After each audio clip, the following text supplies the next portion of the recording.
ଜିସାୟ ଅଧ୍ୟାୟ 20। ଅସୁରର ରାଜା ସର୍ଗୋଣ୍ଡ ପ୍ରେରିତ ତର୍ତ୍ତନ ଯେଉଁ ବର୍ଷ ଅଜଦୋଦକୁ ଆସି ତାହା ପ୍ରତିକୂଳରେ ଯୁଦ୍ଧ କରି ହସ୍ତଗତ କଲା, ସେହି ସମୟରେ ଆମୋସ୍ର ପୁତ୍ର ଜିସାୟ ଦ୍ୱାରା ସଦାପ୍ରଭୁ ଏହି କଥା କହିଲେ, ଯାଅ, ତୁମ୍ଭ କଟି ଦେଶରୁ ଚଟବସ୍ତ୍ର ଫିଟାଅ ଓ ତୁମ୍ଭ ପାଦରୁ ପାଦୁକା କାଢ଼। ତହିଁରେ ସେ ତାହା କରି ବିବସ୍ତ୍ର ଓ ଶୂନ୍ୟପଦ ହୋଇ ଭ୍ରମଣ କଲା।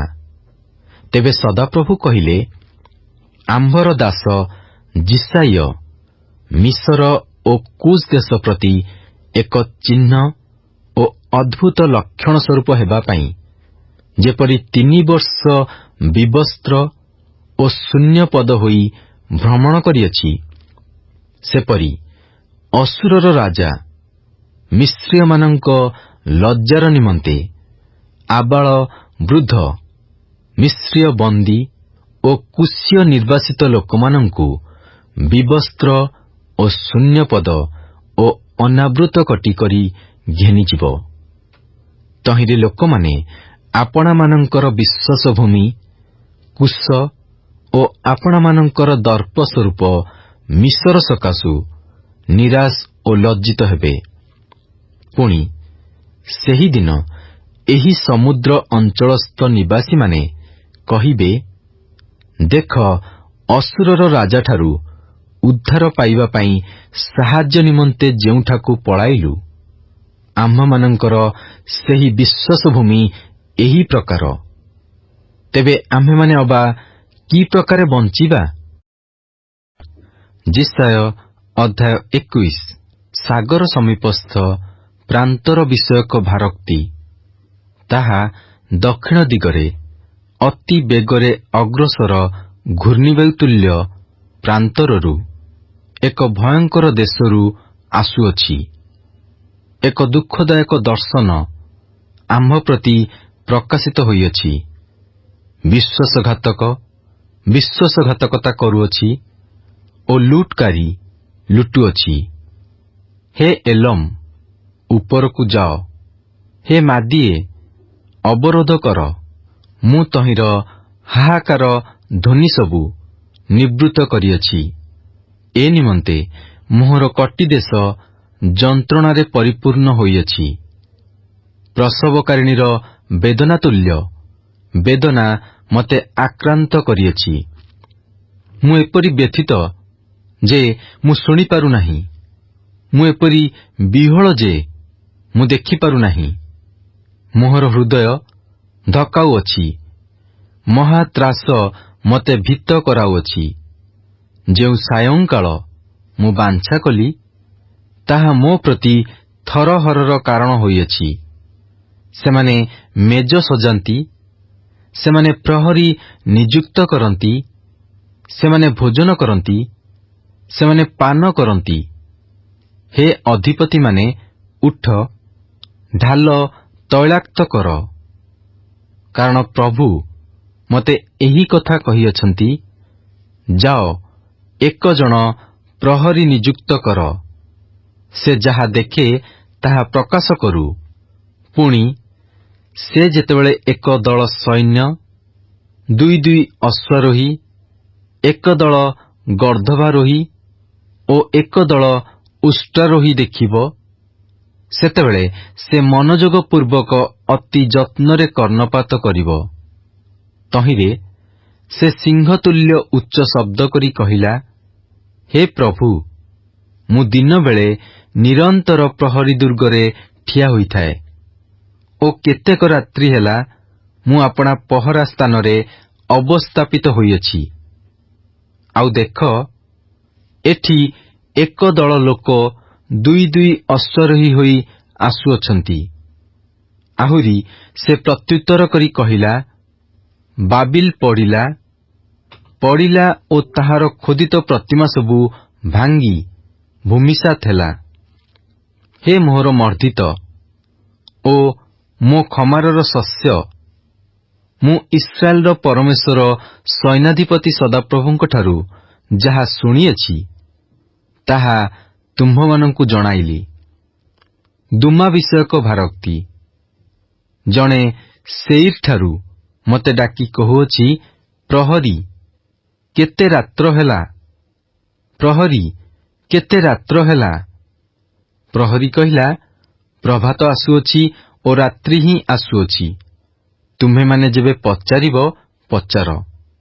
ତୁମ୍ଭେମାନେ ଫେର, ଆସ। ଆରବ ବିଷୟକ ଭାରକ୍ତି। ହେ ଦଦାନୀୟ ପଥିକ ଦଳ, ତୁମ୍ଭେମାନେ ଆରବର ବନ ମଧ୍ୟରେ ରାତ୍ରି ଯାପନ କରିବ। ଯେଉଁ ଜନ ତୃଷିତ ଥିଲା, ସେମାନେ ତାହା ନିକଟକୁ ଜଳ ଆଣିଲେ। ତେମା ଦେଶବାସୀମାନେ ଭକ୍ଷ୍ୟ ନେଇ ପଳାତକମାନଙ୍କ ସଙ୍ଗେ ସାକ୍ଷାତ କଲେ, କାରଣ ସେମାନେ ଖଡ୍ଗରୁ, ନିଷ୍କୋଷ ଖଡ୍ଗରୁ, ଗୁଣଦିଆ ଧନୁରୁ ଓ କ୍ଲେଶଜନକ ଯୁଦ୍ଧରୁ ପଳାଇଲେ। ଯେହେତୁ ସଦାପ୍ରଭୁ ମୋତେ କହିଅଛନ୍ତି, ବେତନଜୀବୀର ବର୍ଷ ପ୍ରମାଣେ 1 ବର୍ଷ ମଧ୍ୟରେ କେଦରର ସକଳ ପ୍ରତାପ ଲୁପ୍ତ ହେବ, ଆଉ କେଦରବଂଶୀୟ ବୀରଗଣ ମଧ୍ୟରେ ଅଳ୍ପ ସଂଖ୍ୟକ ଧନୁର୍ଦ୍ଧର ଅବଶିଷ୍ଟ ରହିବେ। କାରଣ ସଦାପ୍ରଭୁ ଇସ୍ରାଏଲର ପରମେଶ୍ୱର ଏହା କହିଅଛନ୍ତି। ଯିଶାୟ ଅଧ୍ୟାୟ 22। ଦର୍ଶନ ଉପତ୍ୟକା ବିଷୟକ ଭାରକ୍ତି। ଏବେ ତୁମ୍ଭର କଣ ହେଉଅଛି ଯେ, ତୁମ୍ଭେ ସମସ୍ତେ ଗୃହର ଛାତ ଉପରକୁ ଯାଇଅଛ? ହେ ଆନନ୍ଦ ଧ୍ୱନି ପୂର୍ଣ୍ଣେ, କୋଳାହଳ ଯୁକ୍ତେ ନଗରୀ, ଉଲ୍ଲାସ ପ୍ରିୟ ପୁରୀ, ତୁମ୍ଭର ହତ ଲୋକମାନେ ଖଡ୍ଗରେ ହତ ହୋଇନାହାନ୍ତି, କି ଅବା ସେମାନେ ଯୁଦ୍ଧରେ ମରିନାହାନ୍ତି। ତୁମ୍ଭର ଶାସନକର୍ତ୍ତା ସମସ୍ତେ ଏକାବେଳେ ପଳାଇଲେ। ସେମାନେ ଧନୁର୍ଦ୍ଧାରୀମାନଙ୍କ ଦ୍ୱାରା ବନ୍ଧାଗଲେ। ତୁମ୍ଭ ମଧ୍ୟରେ ପ୍ରାପ୍ତ ସମସ୍ତ ଲୋକ ଏକତ୍ର ବନ୍ଧାଗଲେ। ସେମାନେ ଦୂରକୁ ପଳାଇଲେ। ଏଥିପାଇଁ ମୁଁ କହିଲି, ମୋତେ ଛାଡ଼ି ଅନ୍ୟ ଆଡ଼େ ଅନାଅ, ମୁଁ ଅତିଶୟ ରୋଦନ କରିବି। ମୋ ଗୋଷ୍ଠୀୟ କନ୍ୟାର ସର୍ବନାଶ ବିଷୟରେ ମୋତେ ସାନ୍ତ୍ୱନା କରିବା ପାଇଁ ଚେଷ୍ଟା କର ନାହିଁ। କାରଣ ଦର୍ଶନ ଉପତ୍ୟକାରେ ପ୍ରଭୁଙ୍କର, ସୈନ୍ୟାଧିପତି ସଦାପ୍ରଭୁଙ୍କର ପ୍ରେରିତ ପରାଜୟର ଓ ଦଳନର ଓ ବ୍ୟାକୁଳତାର, ପ୍ରାଚୀର ଭଗ୍ନ ହେବାର ଓ ପର୍ବତଗଣ ପ୍ରତି ଆର୍ତ୍ତନାଦ କରିବାର ଦିନ ଏହି। ପୁଣି ଏଲମ୍ ରଥାରୋହୀ ଓ ଅଶ୍ୱାରୋହୀ ସୈନ୍ୟ ସହିତ ତୃଣ ଧାରଣ କଲା ଓ କିର୍ ଢାଲ ଅନାବୃତ କଲା। ପୁଣି ତୁମ୍ଭର ଅତି ଉତ୍କୃଷ୍ଟ ଉପତ୍ୟକା ସବୁ ରଥମାନଙ୍କରେ ପରିପୂର୍ଣ୍ଣ ଥିଲା ଓ ଅଶ୍ୱାରୋହୀମାନେ ନଗର ଦ୍ୱାରରେ ସସଜ ହୋଇଥିଲେ।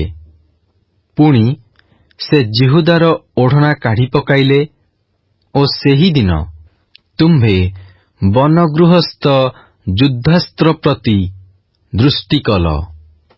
ଆଉ ଦାଉଦ ନଗରର ଭଗ୍ନସ୍ଥାନ ଅନେକ ବୋଲି ତୁମ୍ଭେମାନେ ଦେଖିଲ ଓ ନିଚସ୍ତ ପୁଷ୍କରିଣୀର ଜଳ ସବୁ ଏକତ୍ର କଲ।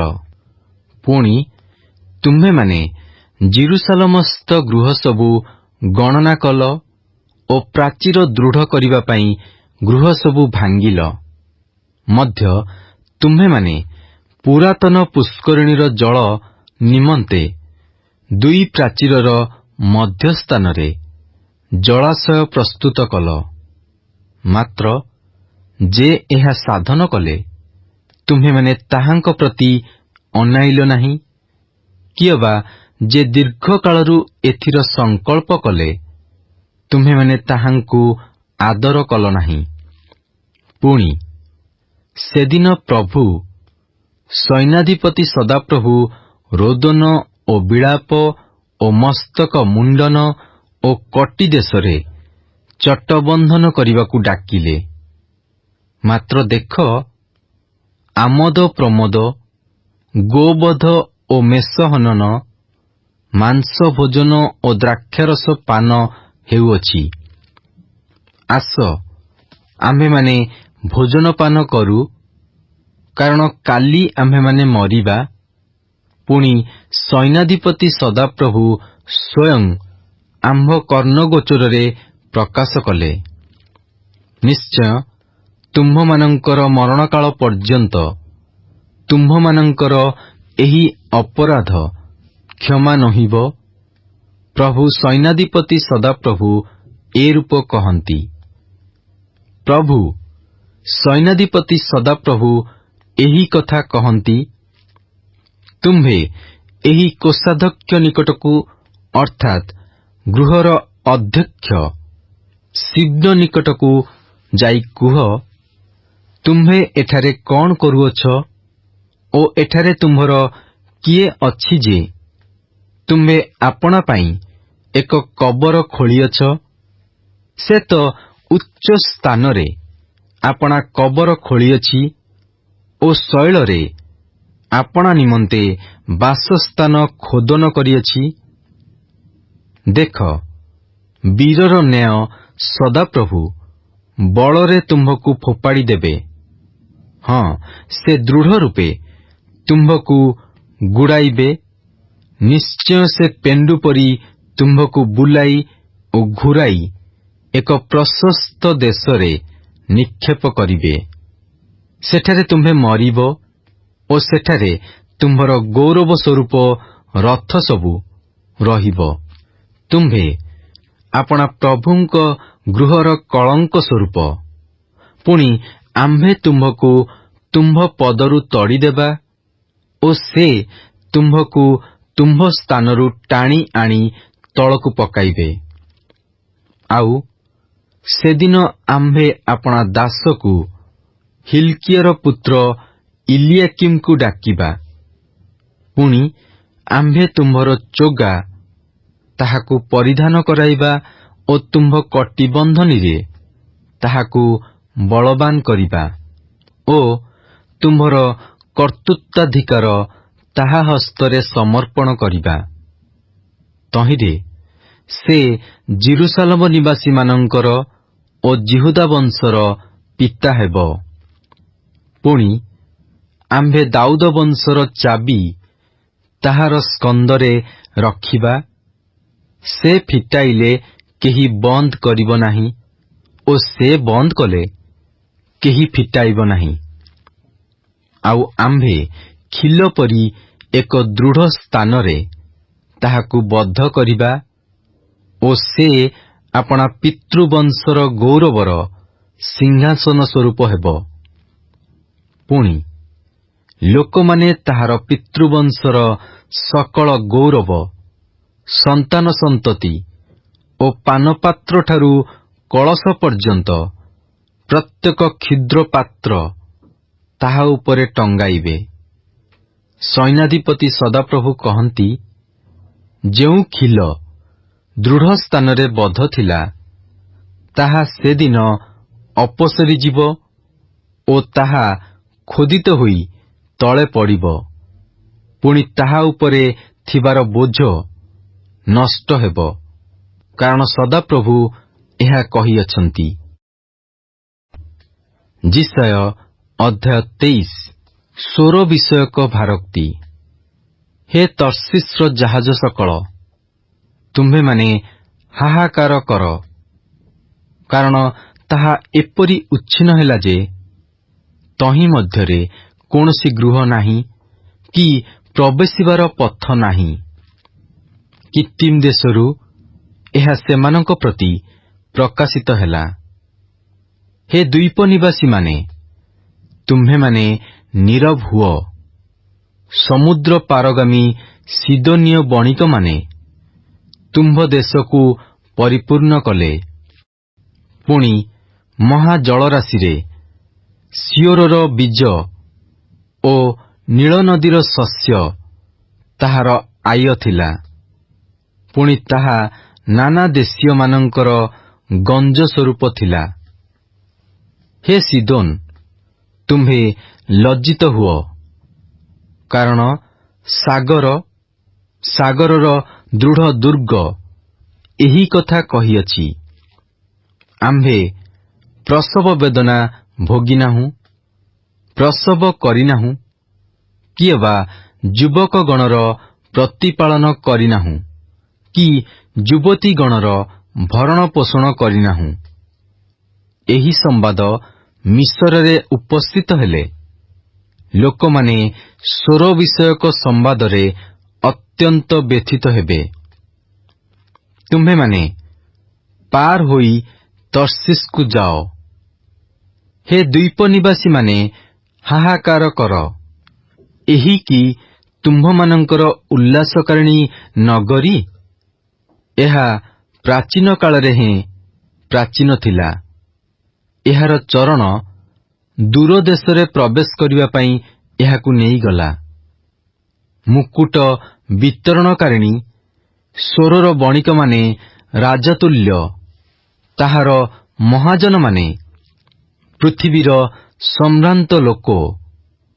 ତାହାର ବିପରୀତରେ ଏହି ମନ୍ତ୍ରଣା କିଏ କରିଅଛି? ସୈନ୍ୟାଧିପତି ସଦାପ୍ରଭୁ ତାହାର ଭୂଷଣର ଅହଙ୍କାର ଅଶୁଚି କରିବା ଓ ପୃଥିବୀର ସମ୍ଭ୍ରାନ୍ତ ଲୋକ ସମସ୍ତଙ୍କୁ ତୁଚ୍ଛନୀୟ କରିବା ନିମନ୍ତେ ଏହି ମନ୍ତ୍ରଣା କରିଅଛନ୍ତି।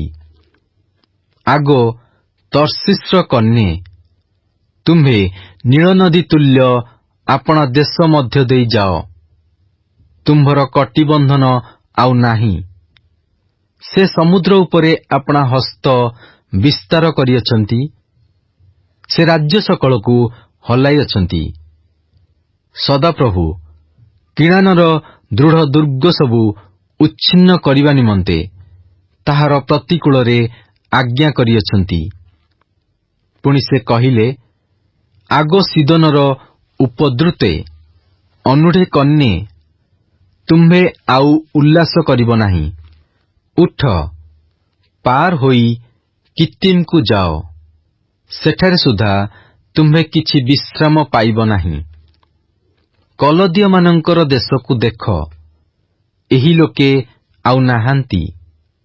ବନ୍ୟ ଜନ୍ତୁଗଣ ନିମନ୍ତେ ଅସୁରୀୟ ତାହା ନିରୂପଣ କରିଅଛି। ସେମାନେ ଦୁର୍ଗ କରି ତାହାର ଅଟ୍ଟାଳିକା ସକଳ ଉତ୍ପାଟନ କଲେ। ସେ ତାହା କାନ୍ଥଡ଼ାର ଢିପି କଲା। ହେ ତର୍ଷିସର ଜାହାଜ ସମୂହ, ହାହାକାର କର, କାରଣ ତୁମ୍ଭମାନଙ୍କର ଦୃଢ଼ ଦୁର୍ଗ ଉଚ୍ଛିନ୍ନ ହେଲା। ସେଦିନ ଏପରି ଘଟିବ ଯେ ଏକ ରାଜାର ଅଧିକାରର ସମୟ ପ୍ରମାଣେ ସ୍ୱର 70 ବର୍ଷ ପର୍ଯ୍ୟନ୍ତ ବିସ୍ତୃତ ହେବ। 70 ବର୍ଷ ଶେଷ ହେଲା ଉତ୍ତାରେ ବେଶ୍ୟାର ଗୀତ ଅନୁଯାୟୀ ସ୍ୱର ପ୍ରତି ଘଟିବ। ହେ ବିସ୍ମୃତ ବେଶ୍ୟେ, ବୀଣା ନେଇ ନଗର ଭ୍ରମଣ କର। ତୁମ୍ଭେ ଯେପରି ସ୍ମୃତି ପଥରେ ଆସିବ, ଏଥିପାଇଁ ମଧୁର ତାଳରେ ବଜାଅ, ଅନେକ ଗୀତ ଗାଅ। ଆହୁରି 70 ବର୍ଷ ସମାପ୍ତ ହେଲା ଉତ୍ତାରେ ସଦାପ୍ରଭୁ ସ୍ୱରର ତତ୍ତ୍ୱ ଅନୁସନ୍ଧାନ କରିବେ। ତହୁଁ ସେ ଆପଣା ଭଡ଼ାଟିଆ ବୃତ୍ତିକି ଫେରିବ। ପୁଣି ଭୂମଣ୍ଡଳରେ ସର୍ବତ୍ର ପୃଥିବୀସ୍ଥ ସକଳ ରାଜ୍ୟ ସଙ୍ଗେ ବେଶ୍ୟାବୃତ୍ତି କରିବ। ଆଉ ତାହାର ବାଣିଜ୍ୟ ଓ ଭଡ଼ା ସଦାପ୍ରଭୁଙ୍କ ଉଦ୍ଦେଶ୍ୟରେ ପବିତ୍ର ହେବ। ତାହା ଭଣ୍ଡାରରେ ରଖା କି ସଞ୍ଚୟ କରାଯିବ ନାହିଁ, କାରଣ ଯେଉଁମାନେ ସଦାପ୍ରଭୁଙ୍କ ସମ୍ମୁଖରେ ବାସ କରନ୍ତି ସେମାନଙ୍କର ଯଥେଷ୍ଟ ଭକ୍ଷ୍ୟ ଓ ଚିରସ୍ଥାୟୀ ବସ୍ତ୍ର ନିମନ୍ତେ ତାହାର ବାଣିଜ୍ୟ ହେବ। ଯିଶାୟ ଅଧ୍ୟାୟ 24। ଦେଖ, ସଦାପ୍ରଭୁ ପୃଥିବୀ କି ଶୂନ୍ୟ ଓ ଉଜାଡ଼ କରୁଅଛନ୍ତି, ଆଉ ତାହା ଓଲଟାଇ ତହିଁର ନିବାସୀମାନଙ୍କୁ ଛିନ୍ନ ଭିନ୍ନ କରୁଅଛନ୍ତି।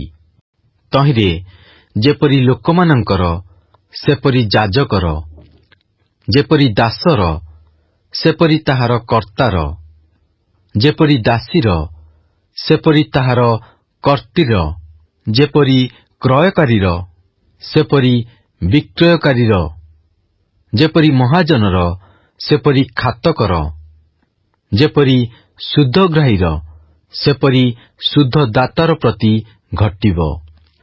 ପୃଥିବୀ ସମ୍ପୂର୍ଣ୍ଣ ରୂପେ ଶୂନ୍ୟ ଓ ସମ୍ପୂର୍ଣ୍ଣ ରୂପେ ଲୁଟିତ ହେବ, କାରଣ ସଦାପ୍ରଭୁ ଏହି କଥା କହିଅଛନ୍ତି।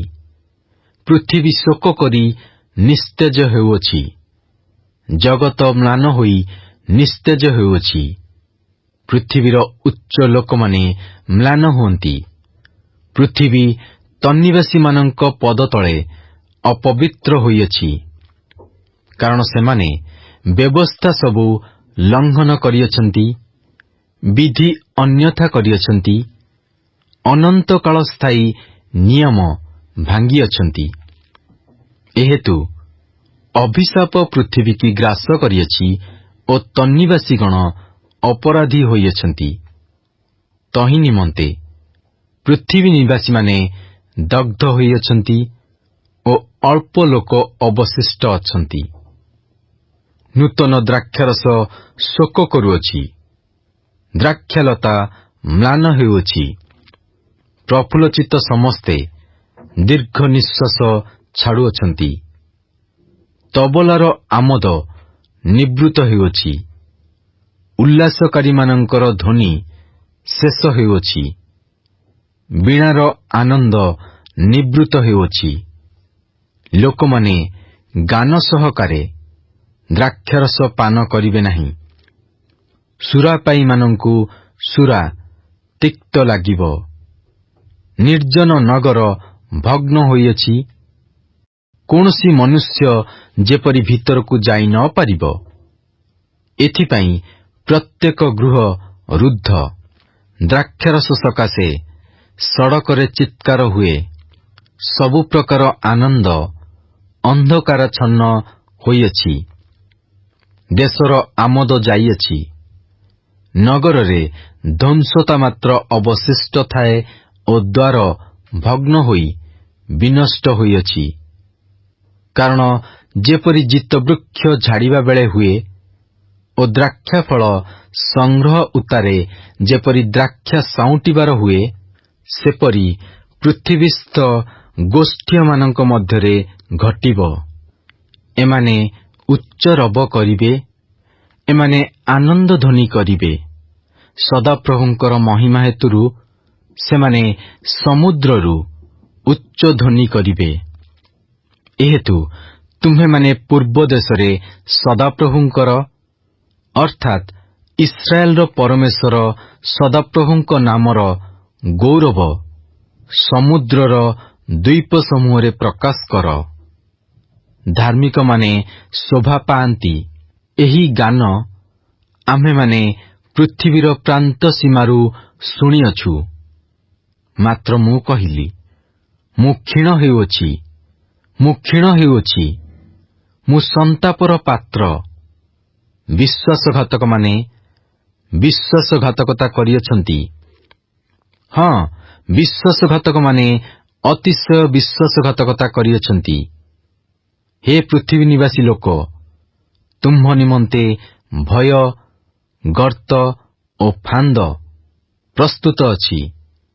ଆଉ ଏପରି ଘଟିବ, କେହି ଯେବେ ଭୟର ଶବ୍ଦରୁ ପଳାଏ, ସେ ଗର୍ତ୍ତରେ ପଡ଼ିବ। କେହି ଗର୍ତ୍ତ ମଧ୍ୟରୁ ଉଠି ଆସିଲେ, ସେ ଫାନ୍ଦରେ ଧରାଯିବ।